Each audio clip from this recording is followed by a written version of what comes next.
ఉత్తరాఖండ్లోని ఉత్తరకాశీ జిల్లాలో భారీ వర్షాలు కురుస్తున్నాయి. ఫలితంగా కొండ చర్యలు విరిగిపడి 9 మంది కార్మికులు గల్లంతయ్యారు. మరో 10 మందిని ఎన్డీఆర్ఎఫ్, ఎస్డీఆర్ఎఫ్ బృందాలు రక్షించాయి. గల్లంతైన కార్మికులు నేపాల్ పౌరులుగా గుర్తించారు. ప్రమాద సమయంలో కార్మికులు గూడారాల్లో ఉన్నారని అధికారులు తెలిపారు. హోటల్ నిర్మాణం కోసం వచ్చిన కార్మికులకు యజమాని సమీపంలోనే క్యాంపును ఏర్పాటు చేశారని వెల్లడించారు. పోలీసులు, ఎన్డీఆర్ఎఫ్, ఎస్డీఆర్ఎఫ్ బృందాలు సహాయక చర్యలు చేపడుతున్నాయని వివరించారు. కొండ చర్యలు విరిగిపడిన నేపథ్యంలో యమునోత్రి జాతీయ రహదారిని 2 చోట్ల మూసివేశామని అధికారులు తెలిపారు. జాతీయ రహదారిని మూసివేయడంతో యమునోత్రికి వెళ్లిన యాత్రికులు సురక్షిత ప్రదేశాల్లో ఉండాలని సూచించారు.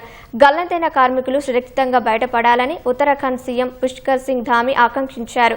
సహాయక చర్యలను నిరంతరం పర్యవేక్షిస్తున్నామని పుష్కర్ సింగ్ ధామీ తెలిపారు. మరోవైపు భారీ వర్షాలు, కొండ చర్యలు విరిగిపడే ప్రమాదం ఉండటంతో చార్ధామ్ యాత్రను ఉత్తరాఖండ్ ప్రభుత్వం ఒకసారి వాయిదా వేసింది.